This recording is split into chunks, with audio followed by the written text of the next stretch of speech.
Hatzolah. What's the problem?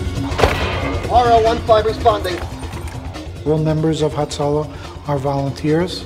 We are either EMTs and are able to administer basic life support. There we also have, as volunteers, ALS members who are able to administer advanced life support. We're all licensed by the state of New York as EMTs. We go through an extensive basic life-saving course.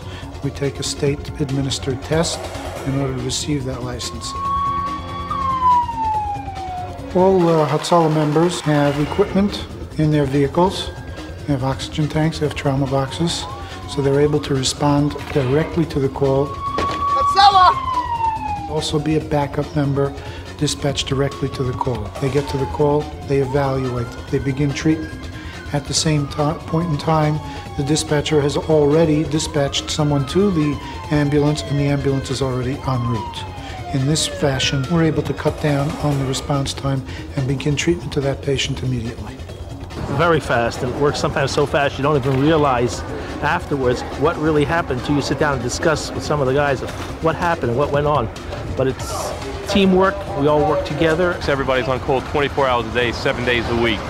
And save a life or help a person in distress is simply the motivation for it. And I've been in the organization now 18 years, and I've seen many lives that have been saved due to the fact that Hatzolah does exist. It is a wonderful feeling when you're able and you know that you've helped somebody, you've taken care of them, you've provided both companionship as well as medical attention to them, in addition to which very often we're called upon in serious situations to actually save lives.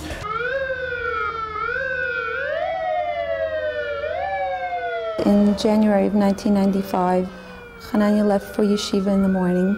He was a little delayed, and coming on time for him was important so that he shouldn't miss minyan. And we don't know exactly what occurred, but there was nobody else involved, and there was an accident, and it took his life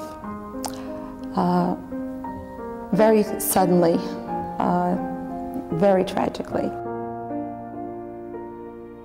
We were looking towards healing because that was the only way we could survive. It was either sink or swim, and to swim was the only sensible way.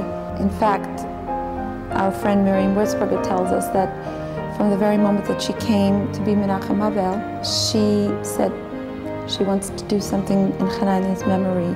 At that time, it was very difficult for me to think clearly, but I went along with it because in my mind I knew that this was something that I had been told Chananya himself had requested from the Hatzolah members. At the scene of the accident, he said, "Please help me, I don't want to die." And I translated that into something more meaningful in the sense that we could keep his memory alive through Hatzolah. And from then on, it gave us an opportunity to direct our grief into something positive. And I feel, being that they were there for him and I couldn't be there, I feel a sense of closeness, and it lent itself a sense of meaning to the entire project. To our family, it means a perpetual of Chananya's name, a remembrance of his name, the best we can hope for.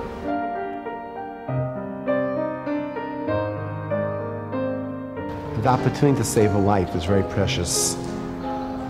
If you've done it, if you've held a life in your hands, if you've made a difference between someone dying and someone living, you appreciate the importance of what this is all about. As I look up and I see his name on the building and I know that it's in his memory, I feel that with every call, he will be there, and he is there. And in a sense, he's alive.